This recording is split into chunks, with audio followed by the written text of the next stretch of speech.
Good evening. Allow me to defog for a second. Good evening, ladies and gentlemen. My name is Shane Stark, and I'll be your moderator for tonight's forum. The League of Women Voters of Santa Barbara is sponsoring tonight's forum for the candidates for the California Senate's 19th District from Santa Maria to Point Mugu.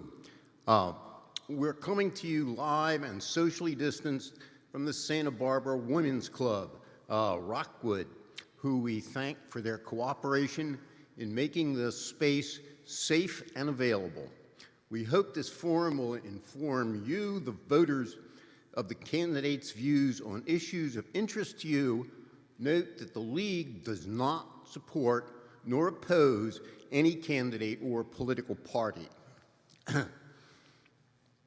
In case I forget to remind you at the end, we have a critical election November 3rd.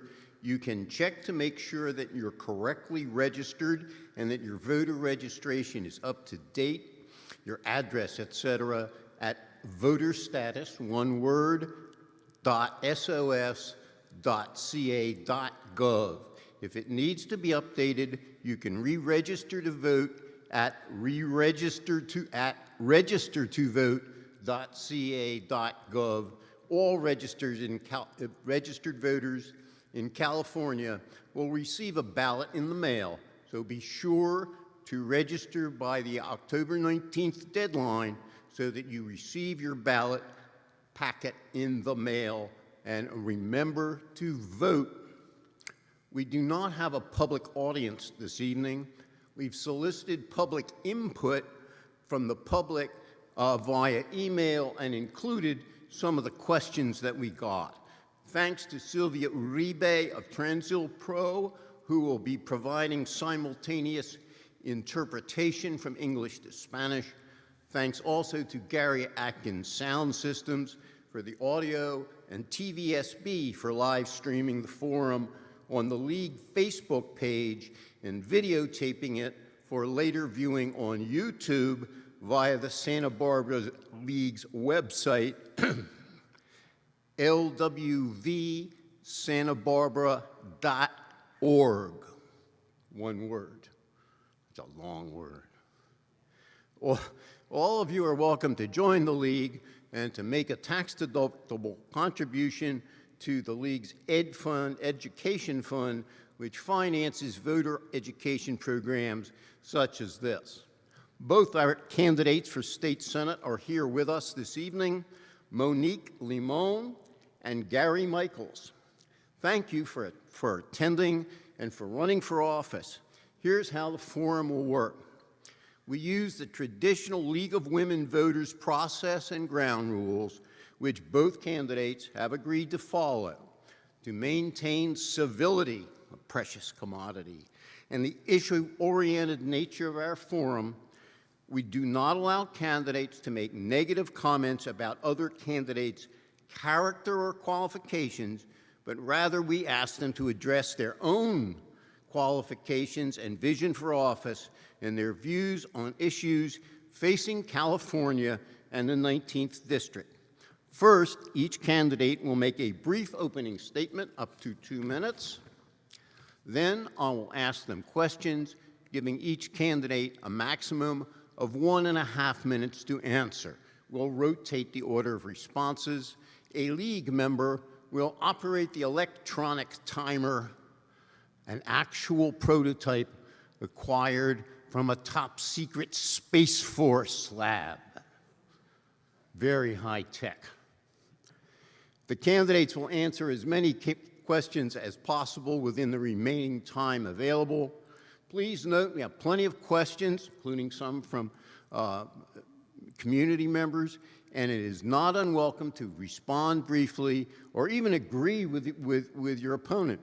At the end, each candidate will have an opportunity to make a closing statement of up to 2 minutes.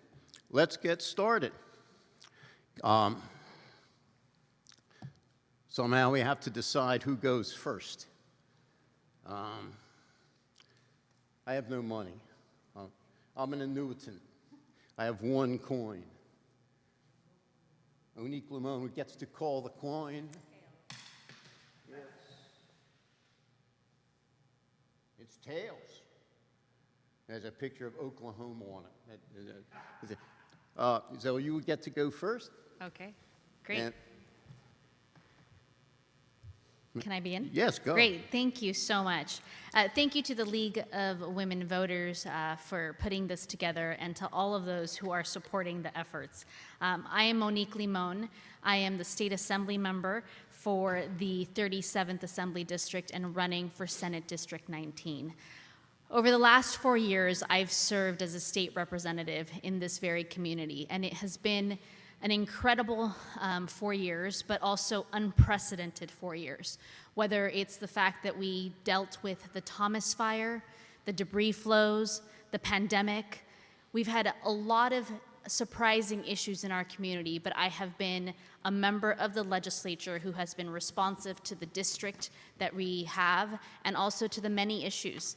My background is as an educator. I served for 14 years in higher education, both working for a community college and the UC system, where I help students move from point A to B, from high school to college, from college to graduate school, and then to careers.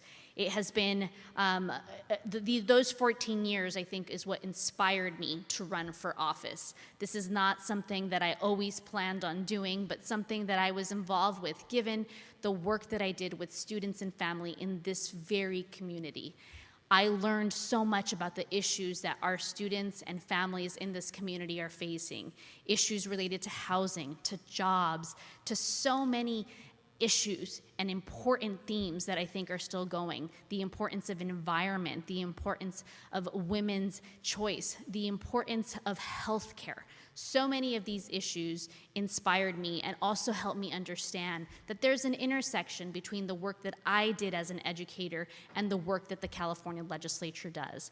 I certainly feel that over the last 4 years, they've been tough, but we've been there working hard on behalf of this district, whether it's making sure we have money to have our fire personnel ready to go with pre-positioning for any wildfire, whether it's to generate money for public libraries like Fillmore and Goleta, or to clean water for SOMAS communities, or to backfill property tax money for Ventura and Santa Barbara County. I've been there working hard, and I look forward to the next 4 years as your representative in the state Senate. Thank you. And Mr. Michaels. Thank you. Good evening. My name is Gary Michaels. I'm a candidate for State Senate District 19. I am a small business owner and a resident of Santa Maria since 2005. I'm a college graduate trained in accounting. I'm a member of the Santa Maria Bonita School District Citizen Bond Oversight Committee and a friend of the Santa Barbara County Action Network.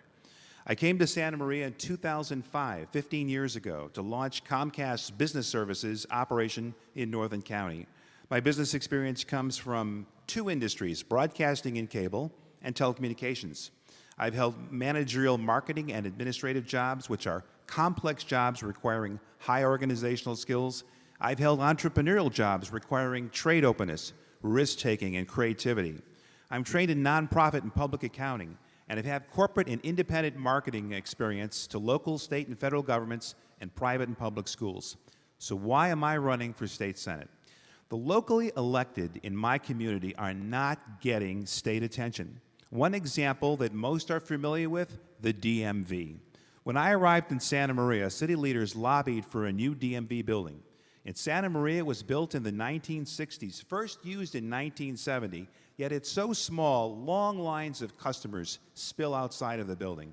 In 1970, the population of Santa Maria was over 32,000. Today, it's over 107,000. Now, we are told a new DMV will be built in Santa Maria in the next 15 years, but no firm dates. Santa Maria is not a priority for Santa Barbara-based Senator Hannah Beth Jackson. She comes to Santa Maria on occasion to do presentations, but that's hardly the same thing as regularly communicating with the locally elected and collaborating with them. So I'm not running against Senator Jackson. I'm running against Assemblywoman Monique Limon, but Senator Jackson has told us publicly that Ms. Limon is her protege. Missing with both the senator and assemblywoman is contact with the locally elected. As Senator Gary Michaels, I will direct communication with local jurisdictions, support their needs, move their needs forward. I will be available to the Santa Barbara elected leaders. When you elect me, I work with everyone. I will represent all constituents to move our community forward. Thank you. We're now ready to commence the questions, and we'll direct the first one to Mr. Michaels, and then the next one to Ms. Limon will go first on the next question. The first question is about COVID-19. What are your legislative priorities with respect to combating COVID and the effects of the coronavirus, and what is your advice to the general public on this subject? Well, I'm glad you brought up COVID-19 because this is a really, really important thing that's been going on in our legislature. And it's an indication of how we operate under pressure in times of crisis when we are in, issues like that. So what I wanted to talk about was a piece of legislation known as AB 3088, which was done on August 31st, the last day of the month. I believe Governor Newsom signed the bill minutes before midnight. This bill is having a dire effect on property owners, on the owners of small, tenants, large apartment complexes. The issue here is AB 3088 was a negotiation between the governor and the Assembly and the Senate because the Assembly and the Senate couldn't work it out. Now, what's remarkable about that is they're all Democrats. And they showed no leadership, waited to the last minute, wrote a bill that's incredibly difficult to understand. Right now, their lawsuits are probably imminent, but the gist of it is it's COVID-19 relief. And it's a 75-25 split where if someone can't pay their rent, they're only required to pay 25%, and the landlord has to pick up 75%. The effect of this is devastating. Smaller landlords, some of whom are retirees, might get washed out. Larger retirees, larger complexes are already making accommodations to reduce the size of their properties, buy tenants out, and none of this spells any good for affordable housing. Thank you. Ms. Limon. Thank you. The question, I think, was about COVID-19, and I think one of the most important things to recognize is that COVID-19 has not just hit our community, but hit our state and the country and the world in a way that has absolutely had a negative impact on the health, the social, the economic issues. And first and foremost, as a state legislature and as state legislators, our job was to get information out to our community. That is why I'm proud that I have hosted with local leaders from Ventura and Santa Barbara County 11 town halls providing information to our community, information about how to help small businesses, how to open up again, how to ensure that our schools, our educators are safe, what COVID really means, insurance policies under this, about the EDD. Some of our most pressing problems have been issues that I have been able to address over the last month, and certainly giving accurate information is very critical. Santa Barbara County and Ventura County still are in a color zone that is of concern to us, and so it's also been bridging the loop between local elected officials and regional officials and state officials. I've been able to meet with local council members, educators, elected officials in a lot of different areas to ensure that their voice and their questions are issues that we can address. I think one of the most important issues for everyday community members is also the unemployment issue. It has been incredibly difficult to navigate our EDD department, and we have been there to answer phones and emails and try to be an additional voice for our community to make sure they're getting that supplemental funding. I'm proud that I have signed on to letters and to request from the federal government to get more funding to ensure that those that are most struggling, whether it's a small business or an individual, have access to financial resources to make it through this time. Thank you. The next question I'd like to ask is about the tax system. Do you think that the current tax system, state tax system, is fair and adequate? What changes would you put before the voters? What new taxes or tax cuts should the state legislature consider? Thank you. And so the tax system in the state of California includes a lot of taxes. We look at sales, we look at property, we looked at earned income, we looked at several. And so I think that one of the most important things, and I was very supportive, actually that our senator did, is to ask for a revision of all our tax credits and also our taxes, to look at that in a comprehensive way in the state of California before deciding how and when to move forward. While I've been in the legislature, we did have a very difficult vote related to infrastructure and transportation. And SB 1 was a difficult vote, but we had all our local governments, we had the chambers of commerce locally, all support this idea that we needed to invest. In 2017, the conversations about how we invest in our community were very different than they are today in 2020 under COVID. And I think that voters will have the opportunity to vote on some of this as it relates to tax credits on this November ballot election, but also the state of California needs to look at all of our systems, and I was supportive of the bill that was going through the legislature to have an analysis of both credits and taxes and understand how we can best move forward as a state. Thank you. And Mr. Michaels. Yeah, I would just really on the tax subject would like to bring up AB 1253. It's an assembly bill that was recently passed that Ms. Limon signed. So this bill is raising taxes for the rich, those that are in the $1 to $2 million category, an extra 1%, over 5, up to 5 million, 3%, over 5 million, 3.5%. So the issue with this is that we're a state where our revenue, 2/3 of our revenue comes from personal property tax. And with our budget deficit and all our problems, we're now turning to the rich and taxing them more. And the risk is that they'll leave the state. And then when they leave the state, the funding mechanism that the Democrats have been using to cover the COVID-19, what they're hoping to do is go to the rich to cover the money they need for COVID-19, and they'll be gone. And then we'll have a real problem in the state because we won't have the revenue source that we currently have. So I would say that this kind of approach to taxing the rich, to going to private enterprise to fund these COVID-19 relief programs isn't doing the state any good in that we're chasing away businesses, we're chasing away the wealthy who have been supportive of this, the community statewide. Thank you. I have a question. Since he just made a claim that's not factual, can I clarify? We usually don't allow clarifications. If you want to take some time in your closing to clarify it, make a note of it, I think that would be allowable. Thank you. Move on to the next question, and it's about racial justice. The next question is about racial justice. To what extent are the state's institutions affected by systemic racism? What should the legislature do? I believe Mr. Michaels goes first. Yes, so in the area of racial justice, I concede it exists. Does it exist here in Santa Barbara? I don't know. I've been watching the city council meet and set up a task force, a citizens board to review the police.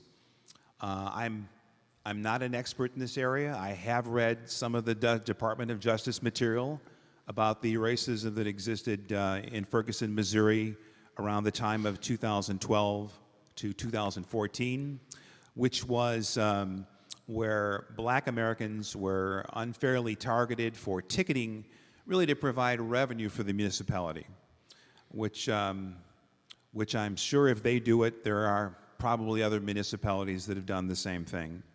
I think it's wrong, it's not acceptable, and I think that America is better than that kind of stuff, and I would fully support any legislation that seeks to address any of these issues of justice and fairness, and that goes well beyond this topic.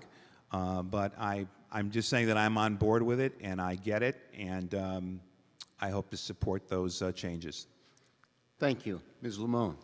Thank you. I think the legislature in California and also local government agencies have a lot to do with what we can do to look at the systems that are in place and how we can advance the opportunities for access and outcomes for all members of our community. And when I think about that, I think of some of the systemic issues that we have, whether it's the disproportionate impact that COVID has had on Black and Latino communities, whether it's the disproportionate impact we see on the environment, where communities that are low income and communities of color have more contamination in the air and water, live closest to major transportation hubs, which cause more pollution. Whether we look at the housing market and the fact that we continue to see a number of low-income individuals spend over 30% of their income on rent. All of these are systemic issues that when broken down into community, socioeconomic, and ethnic, we do see that there are racial disparities. And it is our job to ensure that we try to address them. I know that as an educator, these conversations have been active for decades. And how we ensure that we make up centuries, decades of systems that haven't always looked at how we help all members of our community has been absolutely difficult. And I've been very committed to address this issue and ensure success for all members of our community. And it has been an absolute challenge. I want to recognize that we're living in a moment in time where Black Lives Matter and many other groups and organizations locally in Ventura and Santa Barbara County have spoken up and have asked and demanded that our elected officials, that we do more. And so we want to work with all members of our community to address some of the systemic issues that we see where you see disparities based on ethnicity. Thank you. The next question is about climate change. What are your views and priorities on specific actions to mitigate greenhouse gas and global warming? Also interested in your best views on the best ways to assure that the emergency services are available for fire and floods, and how to best to protect our coastal communities. It's a 90 seconds, you want an answer on that? 90 seconds? Little gray. We'll give you a little grace on four this. parts. At least. Yeah, I did want to go back to, before I go to that, to AB 3088, because when I hear about rental affordability, I'm sorry, but can I just, no? Not really. Okay, so you want me to talk about the environment, okay. Yes. So I think the state has a lot of achievements in this area. The growth rates of clean air, economy, solar, wind, battery, clean transportation, they're all noteworthy. I understand solar is still expanding, which means this is a boom to homeowners who don't have to pay the big utility bills from the grid. This gives homeowners leverage over the family budget. It gives businesses control over their profit and loss statement. Our county has successful commercial food scraps composting programs. We see innovation that uses the waste from our food in our home that is turned into profits. Farmers in our county also have many tools to help with adapting to climate change, like solar power, diversifying crop rotation, improving soil quality, minimizing off-farm flows of nutrients, changing the type of crops they plant, changing the timing of their field operations. And I bring this all up because Ms. Limon is a champion of state legislation. She likes control coming from the state. She authored a bill called AB 409, which is a climate change adaptation tool. And again, I'm one that favors private enterprise, and I believe that our farmers are already doing this and doing it very well, and there's no need for this state encroachment. Thank you very much. Thank you. The issue related to environment and wildfires and climate change is all absolutely connected. And I want to recognize that a lot of the work that I have done has been in the environment space. We have looked at how to reduce the cost of taxpayers when we do have an accident from the fossil fuel industry. And I've been proud of the legislation that's moved forward. Additionally, proud that we've been able to get the State Department that oversees a lot of the oil gas production in the state of California to include climate change goals related to our community as part of their objective and their goals. The other piece is I'm proud of the work that I've been able to do with agriculture, and agriculture and the environment go hand in hand. And so one of the bills that I have authored is finding a way to incentivize research and incentivize opportunity like healthy soils for our farmers, for our agriculture community, to ensure that we're developing local tools to help with the environment. And so that's been something that's equally important, and very tied to climate change and environment is also the issues that we're experiencing related to wildfires.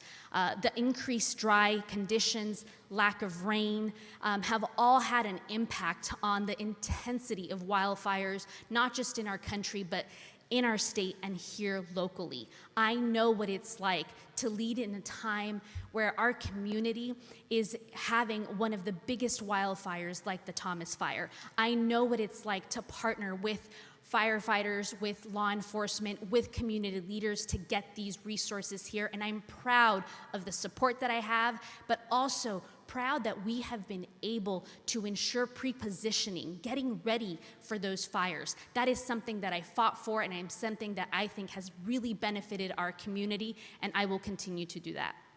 Thank you.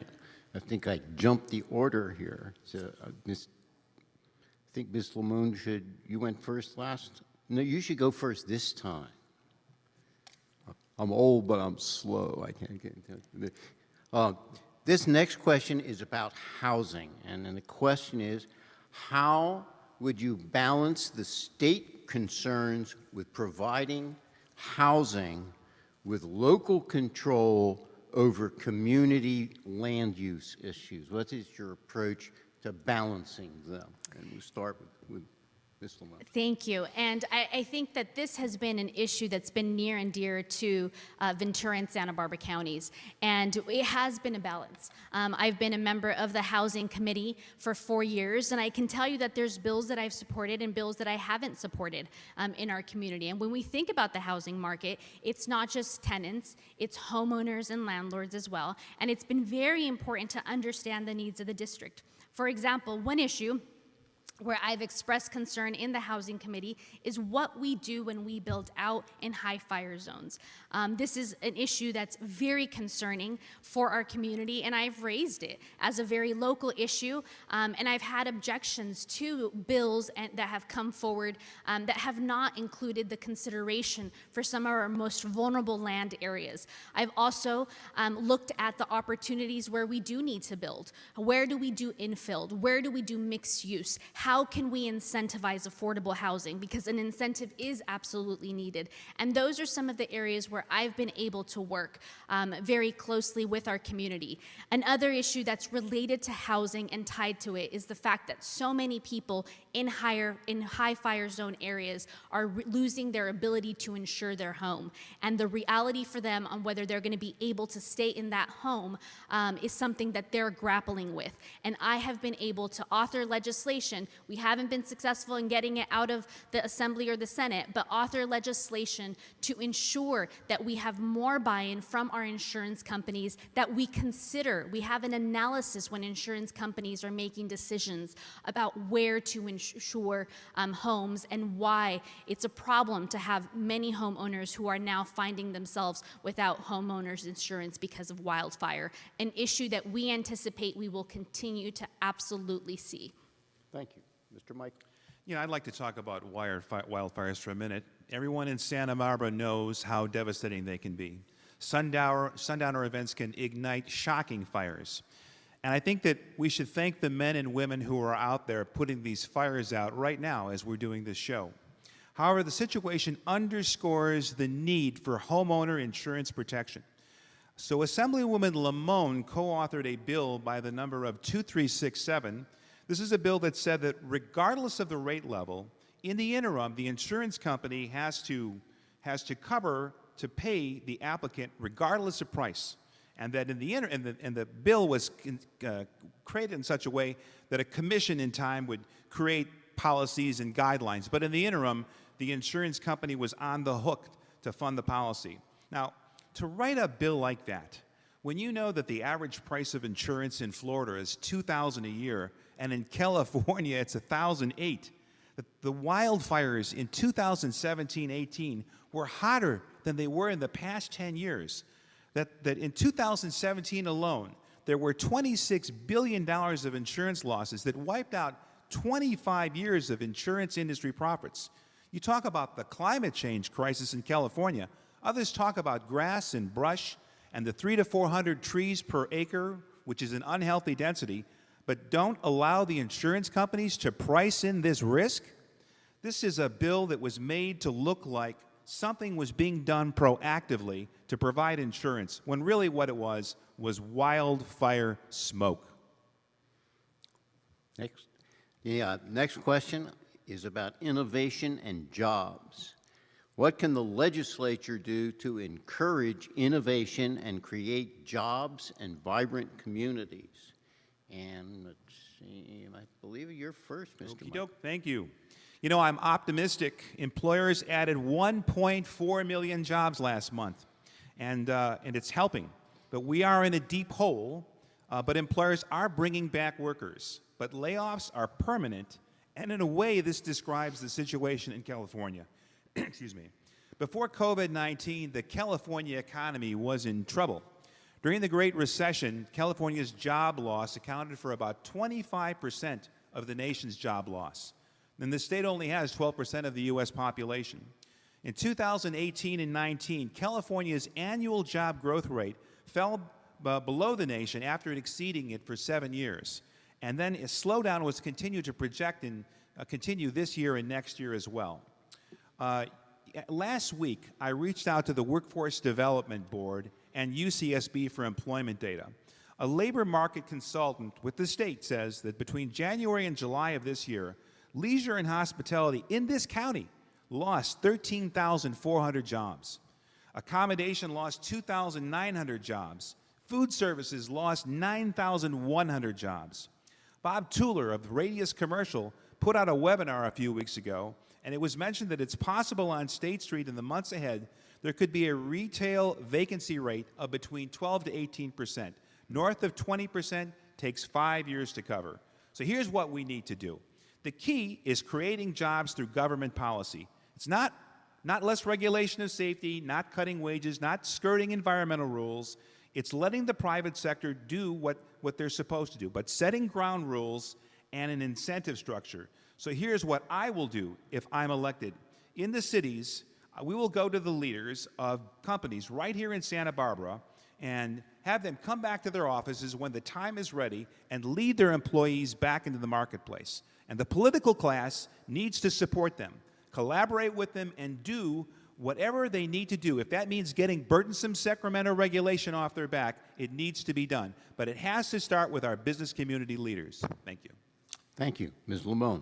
Thank you. And I think one of the things that's important to recognize is that the situation for our local small businesses right now under COVID is much more severe than it was before. And there's a recognition of what we do now to try to help our small businesses, but also what we continue to do in California.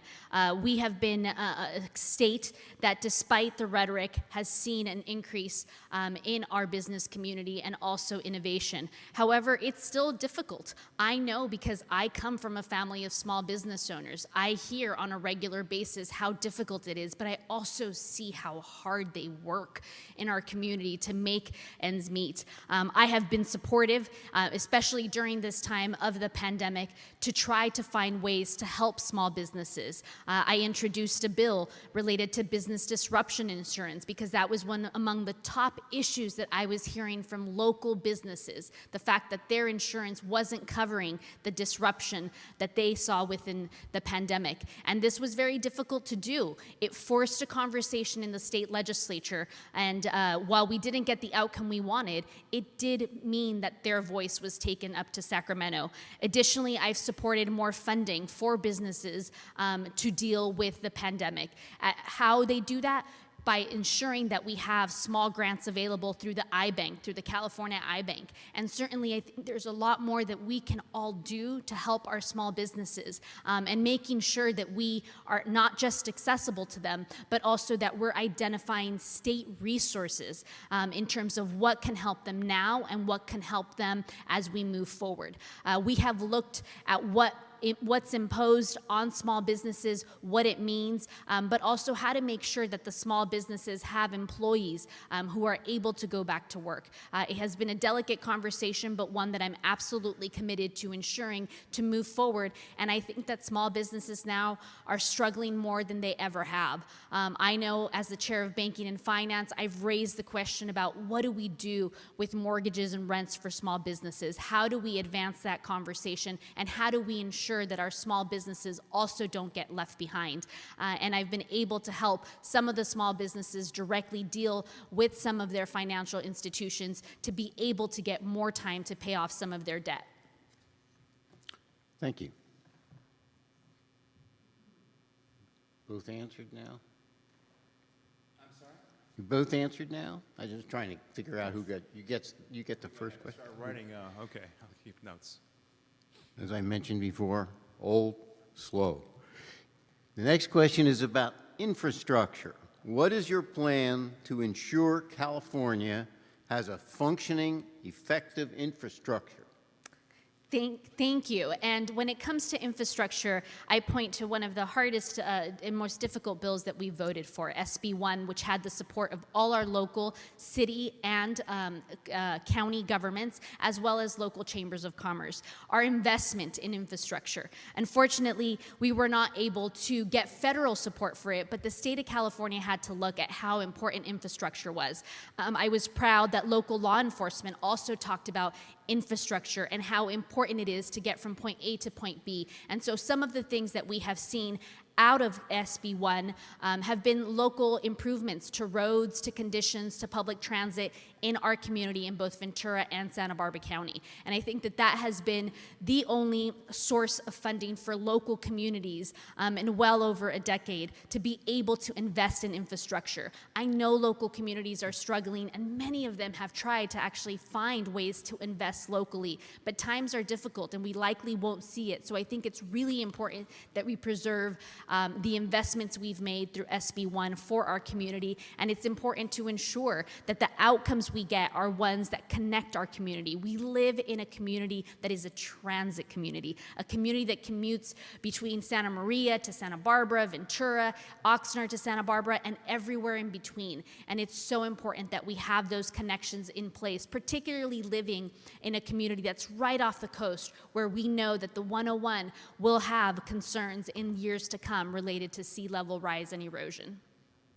Thank you. And Mr. Michaels. Thank you. I'd like to talk about protecting infrastructure, okay? The COVID-19 pandemic is a wake-up call. It's an unfinished story, but we should have learned that we greatly need to improve our emergency preparedness for our infrastructure, our wildfires, future pandemics, and earthquakes. China's already been through two major biocrises. They were through SARS-1 and SARS-2, plus the Asian flu and MERS. They issued a mandatory quarantine earlier this year, and their people shut down their businesses. They went home and sang from their balconies. Contrast that to the USA, where President Trump and medical advisors were unsure of our response, and people were half shocked with the idea they might not be able to dine outside, or out, excuse me. Also, nearly all Chinese citizens had leftover masks that were issued from the last two crises. People wore masks immediately. This is the USA's first bio incident, and it isn't the last.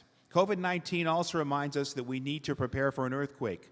The Hayward Fault used to quake on a very predictable schedule, but today we have about 5 years past due. The San Andreas Fault's waiting to go. In California, we're currently building a fraction of the homes we need. An earthquake could take out thousands of homes and add to the already 850 homeless in Santa Barbara. Assemblywoman Lamone last co-chaired a meeting about disaster recovery and emergency preparedness in October of 2019. It was a joint hearing, and it was locally here in Carpinteria. But my point in mentioning that is it's not a priority. It has to be a priority, and this would be my priority if I were your next senator. Thank you. Thank you. And Mr. Michaels is first with the next question, which has to do with agriculture and resource protection. What do you support to preserve agricultural businesses, productive agricultural land, and environmental resources? Well, I haven't really prepared that much on that particular topic. As I've stated before, I think that we have a lot of innovation going on in this community, in the county, with regard to agriculture. There are problems, though, with water, some nitrate in wells. And I think that I'm sorry, could you get the last sentence there? I missed what you said. The last thing I said was, well, I'll read you the whole thing. What do you support to preserve agribusiness, productive agricultural land, it's pretty much the same thing, and environmental resources? I don't know that, given where we are with the COVID pandemic and the job loss, I'm not sure. The agriculture business in Santa Maria, let me just say this about that. I think I need to talk to this audience in Santa Barbara about Santa Maria. We have a lot of problems in Santa Maria that don't get enough attention, and one of it's agriculture. Agriculture as it relates to housing and H-2A visa program farm workers. Let me explain. When I was getting nominations for this position, the Senate seat, back in September of last year, I ran into seniors in Santa Maria, men and women, who were fearful of becoming homeless because the rents were being jacked up by landlords who were favoring the undocumented ag workers. Now, agriculture generates about 71,000 jobs in the greater Santa Maria area, and the bulk of them revolving around labor-intensive hand harvesting. Growers around Santa Maria make heavy use of the H-2A visa program to secure farmers legally and primarily from Mexico, given the tight border security between the two countries. That's because the H-2A visa program requires farmers to provide housing for laborers, and farmers are paying top dollar for rentals. And what's this doing is it's driving up the price. And there's something else it's doing. We've had a tremendous problem with COVID-19 in Santa Maria, and it's coming in these high-density houses where there can be 5, 8, 10 workers in one single-family house. Now, this is a major problem. We don't have enough housing for this group of people, for our seniors in Santa Maria, and because we're overcrowded, the infection is spread. We've had cases, problems in Marion Regional Medical, needs to be addressed. It's a priority. Thank you for letting me bring it up. Thank you. Ms. Lamone. Thank you. And agriculture in California is very important. It is particularly important to the Central Coast as it is part of our economic system. I have had the conversations with farmers and farm workers in Santa Maria, in Santa Barbara County, in Ventura County, which also produces a lot. And we have some challenges in front of us. And those challenges include, how do we sustain a workforce that is critical? Putting food on the table is important for the Central Coast, for the state of California. And I've been happy that I've been part of these conversations with folks in Santa Maria, in Santa Barbara, in Ventura County, different types of crops, about what we do to help during this pandemic. I'm proud that one of the things that we've been able to do during this pandemic is make sure we have access, that our farmers and our farm workers have access to more PPE, which is protective equipment, but also access to testing. If we talk to farmers, if we talk to workers, we know how much they've been advocating during COVID for access to testing and ensuring that the county is able to reach out to them, that clinics are able to reach out to them. And I think that this is one of the things that's needed. It's a way to support our economic, agriculture communities, which I think are important. Now, the conversations haven't always been easy. And I think we continue to be at the table ensuring that we're trying to answer these questions. needs. I'm proud of the work that I've done to try to help agriculture also find ways to be more environmentally friendly. We know that many agriculture farms and farmers and workers want to see different tools that are helpful to them, and all crops are different, that is for sure. A strawberry crop is different than an avocado crop, than a citrus crop, than a flower crop, you name it, and I've been glad that I've had the opportunity to step on to these farms, to talk to both farm owners and workers about what we can do to do better for our community. Thank you. The next question includes an audience or a community question, if I were to be more accurate, a community question, which is, what is your plan for improving the education system here in California? And if you could try to address whether you're supporting free or low-cost higher education, how you might want to pay for that, and what the role of community colleges should be. We'll start with Ms. Lamone. Thank you. As an educator for 14 years in higher ed, as a former school board member for our community, education has been unbelievably important. And what we understand is that education, whether higher ed or K-12, is really a reflection of what's happening locally in the community. When you look at the neighborhoods, you look at whatever's happening in that community is likely also to be showing up in higher ed and K-12 campuses. I've been proud of the work that we've tried to accomplish both locally and at the statewide level. One of the issues that inspired me to run was this particular work, how we ensure that kids are ready to learn, that teachers have access to quality training and support in order to be able to help our teachers. Higher ed has been something that has been near and dear to my heart. We know that whether you're a student in K-12 or a student in higher ed, if you are not healthy, if you do not have housing, if you do not have the ability to focus on your education, you will not do as well. And so it's been important for us to look at ways that we can support our families so that we can support students. In 2017, I was able to put together a proposal that was signed by the governor that came from students, from higher ed students that wanted more support in terms of basic needs: food, housing, mental health. And that support has gone to community colleges, CSUs, and UCs. And every part of our higher ed system, community colleges, CSUs, and UCs, and our private schools are all part and needed parts of our community. I used to work at the community college for 3 years, and I know how vital community college resources and programs are for our community. Thank you. Thank you. And I'd like to mention, just from the last round, just bringing it up, since we have a listening, viewing audience, you might want to reach out to your charities. Before coming here, I called Meals on Wheels and the Salvation Army in Santa Maria, and they need PPE supplies and canned goods there. The COVID-19 pandemic is not over. With regard to education, I'd like to talk about K-12 education. You don't know me, so I want you to know that I attended public elementary and high school near Chicago. I had a high school graduate mother and a blue-collar laborer father with Polish spoken in our home, because I'm a Polish, my ancestry is Polish. So I can relate to the challenges confronting the ESL and the economically challenged students.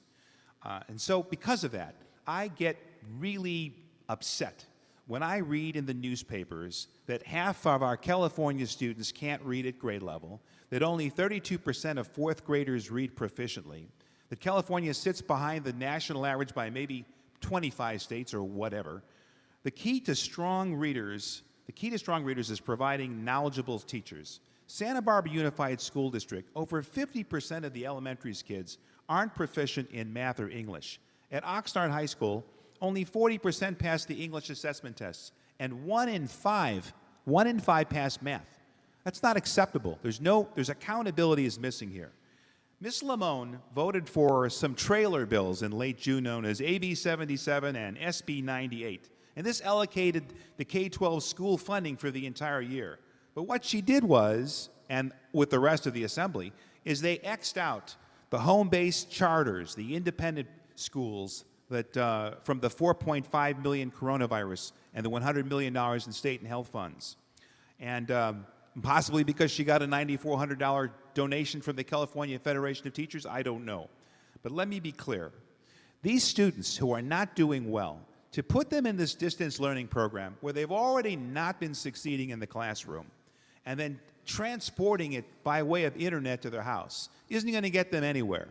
They need special individualized learning programs. So I would go back and change that legislation to make sure these independent study home charters are available to these students so they can catch up and perform with the rest of their class. Thank you. We can get a couple more questions in before the closing statement. Next question, Mr. Michaels would go first, is about election security and the right to vote. What will you do to ensure opportunity for all eligible citizens to register and vote and to protect the security of California's elections? You know, I want to talk about that in a slightly different way. We have a lot of issues in our district. We have an issue with housing affordability. We have an issue with jobs right now.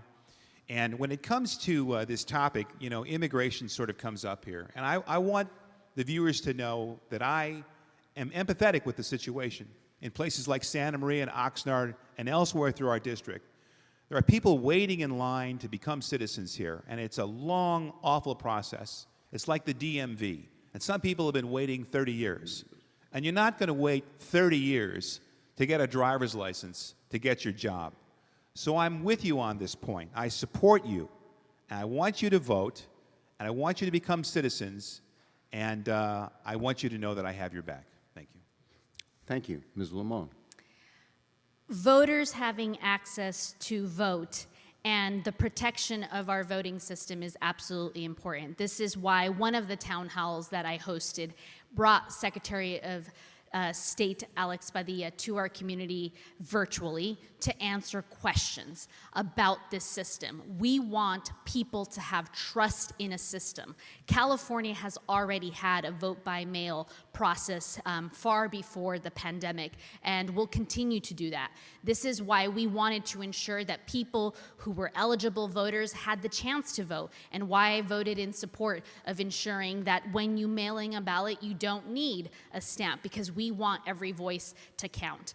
This is unbelievably important for all of us, and I think there's been a lot of questions and concerns in our community about how we protect the integrity of our voting system. Despite the rhetoric that is out there, that there is fraud in the system, data analysis, independent data analysis shows that it's minimal. We are constantly trying to figure out how to do it better, how to do it best. But this election is absolutely important. We are looking at the tools that have been in place, those we will create to ensure that voters have the ability to vote. Thank you. The next question is for Ms. Lamone. Go first. This is an audience question, or again, a community question. Well, what is your plan to address homelessness here in both Santa Barbara and in Ventura counties? Thank you. The issue of homelessness has been one that has been difficult far before my time in the legislature, and it is something that we continue to try to address. During this pandemic, I've been supportive of projects like the Home Key program that we have in the state of California, a program that ensures that local communities have ways to house our most vulnerable communities by looking at empty housing opportunities or buildings like hospital, but also hotels or motels. This has been as a result of the pandemic, and it's very important that we continue to think about what we can do. Part of the homeless problem is not just looking at one metric, which is the housing situation. We look at the housing situation, we have to look at job opportunity, we have to look at mental health, at health overall. We need to look at our veterans. These are communities that are most impacted by homelessness. Homelessness is not a one-size-fits-all. Not one law or one policy can be used to solve a problem for all the different communities. But I can tell you, as a representative that's been in touch with local cities, it's it's among the top issues that we try to deal with. And what they've asked is also for local support for local solutions. And so we've tried to do that as well at the state level, but we have a long way to go. This is a multifaceted issue that takes also investments in mental health, job, housing itself, and looking at some of our more vulnerable populations like our veterans communities who are homeless. Thank you. Okay. Californians' ungovernability is part of its identity, but unfortunately never so consequential as it pertains to the homeless, and probably because you cannot treat homelessness as a single rifle shot problem. About 850 homeless have been found here in Santa Barbara, and the numbers are going to increase from COVID-19, so prepare yourself. 70% of these people are locals, and about 50% have addiction or mental health problems, or severe trauma is a common problem. They're mostly in their 40s, and from what I've been told, they've been homeless for maybe 5 to 7 years. So this is not a problem in the last few years. This is an ongoing disaster. What I'd like to do is really focus on addressing the severely mentally ill, because a percentage of the people on the streets have depression, they're bipolar, they're schizophrenic, with dependencies of alcohol and drugs. This is a category in itself. And you know, I've been in California a long time, and I see this problem, people talking to themselves, people doing abrupt things on the street, and we've done nothing about this. We've done nothing, and we've known this problem's existed for 20 and 30 years. It's got to change. Severely mentally ill self-medicate. In 1967, Sacramento put together the Lantern-Petrus-Short Act, LPS, which was a reaction to a study that said severely mentally ill institutions were inhumane, so they shut them down. Although there was some discussion of moving them to communities that could support them, it never happened, so the mentally ill were moved onto the streets and into jails. And this was discussed, by the way, during the public comment section of the Santa Barbara City Council when they met and discussed the idea of creating a civilian police review board. I very much want to hear what that board learns about the mentally ill in this city, because I would like to address this problem. Thank you. And I believe that this would be our last question before closing statements. What is your plan for health care for all Californians, not only including the coronavirus response, but long-term health care plan for all Californians? And I believe Mr. Michaels goes first. I think that's right. Sure. Let me talk about health care. I think the state's done some great things. I'm a supporter of Covered California. I think that we're ahead of so many other states with our health care here, but there's still many problems. I think the reimbursement rates for the disabled folk and for the seniors is not good. And this, of course, ties in with what I was just talking about earlier, the mental health facilities. We've seen a major gap eroding in our community with our elder and the mentally ill. And we've seen this for a long time, and this is a real problem that needs to be addressed, because we've already seen what's been going on this year with the fear that's been created from the COVID-19 pandemic. And you can see how it plays out in communities. It still is playing out, and it affects these people, our most vulnerable, and we shouldn't tolerate this. And this is not a problem that's going to easily go away. Additionally, I'm a strong advocate for women's health. I continue to work hard. I would continue to work hard for pregnant women in birth. I support Medicare in this state for the elderly, for those with catastrophic illnesses, and I support our veterans. Our veterans deserve the care and support they richly deserve. I support steadfast commitment to them. It may not be known, but they have high suicide rates, especially for those in the first year after their service, and we can't let that happen. We shouldn't tolerate it, and I will support any effort to change that. Thank you. Ms. Lamone. Thank you.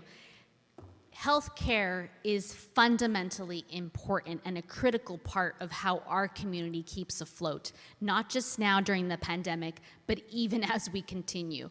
I've been a member of the Health Committee for 4 years in the state legislature and also know how tied our system is in California with the federal system. But I've been proud that what we've done is we've increased access to Medi-Cal, which is such an important tool for so many. I've been proud that I've worked to ensure that cancer medication is more affordable for those that are needing it. I've been proud of the fact that groups like Health Access California see me as a champion to do what we can to ensure not just access, but quality and affordability as well. These are all important elements to how we take this on. California has been committed to try to do more, and we look forward to having a federal government that will work with us to ensure that we have access for members of all of our community for health care. We see how important it is in this moment in time with COVID, and it's certainly we're going to have to continue to work. It's been a slice at a time, but there's definitely a commitment to keep moving forward and ensure that health care is accessible and affordable, and we provide quality health care for our community here in California. Thank you. That was our last question. Now each candidate has up to 2 minutes for a closing statement. Who opened first? Did you? I open, so. I'll let Mr. Michaels, you close first. All right, thank you. Thank you very much, moderator. So I want to thank the League of Women Voters for putting this forum together and Assemblywoman Limon for her participation. You know, I believe in accountability. I'm fiscally and environmentally conservative. I seek to strengthen my party's stance on environmental issues and support efforts to conserve natural resources and protect human and environmental health. My campaign is above traditional politics that I think our state has been doing.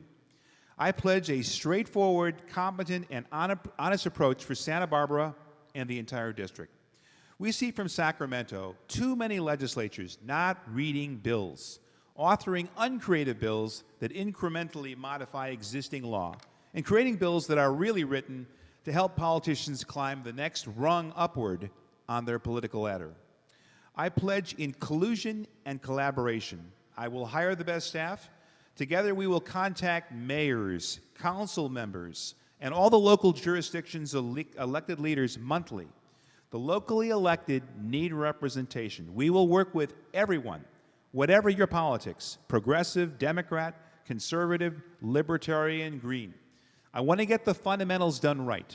Your kids ought to attend a safe, supportive school with effective teachers, have mobility in their lives, and breathe clean air and feel like we will have the beautiful mountains and ocean here to cherish for generations to come. And to make sure that your city is safe and that your law enforcement officials are respected and there is fairness and justice for all people and resources are adequate for the basics. I believe the voters here in Santa Barbara want their way of life protected. They want to know they're going to have good jobs, but they don't want breakneck growth. In a non-intrusive way, I will approach my politics in a way that respects the will of local government, but in a helpful way. I will bring Sacramento resources to bear, whether it's on water issues or affordable housing. My mission for the people of Santa Barbara is not to make Sacramento a burdensome source of regulation, but it's a help to the local economy and protects the character of this community because it's very special and I think it's at risk. And I would like to hear from you, the voter, about this subject. Please go to my website, GaryMichaels4Senate, FOR.com. Send me a message. I would like to read it. Thank you for your time. Thank you, Mr. Michaels. Ms. Limon. Thank you. Over the last 4 years, I have had the honor of representing this district and know what it's like to represent nearly 500,000 people in the state legislature with different opinions, different viewpoints. But also, I know what it's like to move from just talk to action. I know what it's like to be there for the community, to ensure that our community is healthier, safer, among many difficult issues. Our community has shown that despite the many issues that are in front of us, we still are a vibrant community. And having people at the table has been important. Certainly, there is no elected official that will in any way satisfy every single person 100% of the time, but I am proud of the work that I have done for Ventura and Santa Barbara counties. I am proud that during the Thomas fire, we were able to move legislation forward to keep our community safe and do preposition with our public safety. I am proud of the fact that in our education system, we have fought hard from additional cuts. Even with the $54 billion deficit, we have fought hard against those cuts, that we've supported educators, and that educators are trying to do their best. I have fought for small businesses, like my family small businesses, to ensure that we find ways to help them, whether it's with insurance claim or with access to grants. I know how important healthcare is, and I have also been able to do more for healthcare than just the talk. We've been able to see some rate, caps on certain medication that's really important for our community and for the environment, the place where we live, the place that our community adores and wants to protect. I have moved forward legislation to ensure that all members of our community, whether it's Santa Maria, Carpinteria, Oxnard, Fillmore, Somis, have access to better air quality, clean water, and are able to see the environment in a way that is sustainable for the future. So many things that we've been able to work on together, and I look forward to the opportunity and to the honor of serving the Senate District, Santa Barbara County, and 60% of Ventura County as your next state senator. Thank you for your support, and I hope to earn your vote on November 3rd. Thank you.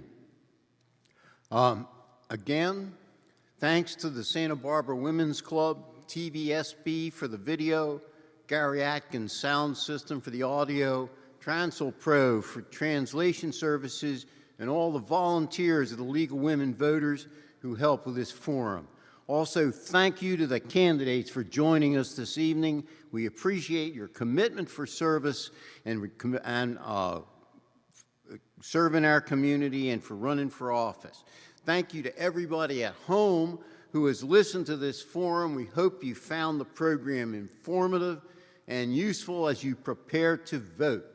I would note that we will be discussing the pros and cons of the 12 propositions that will be on the state ballot at a Zoom webinar. I'm informed Zoom webinar, that's a thing.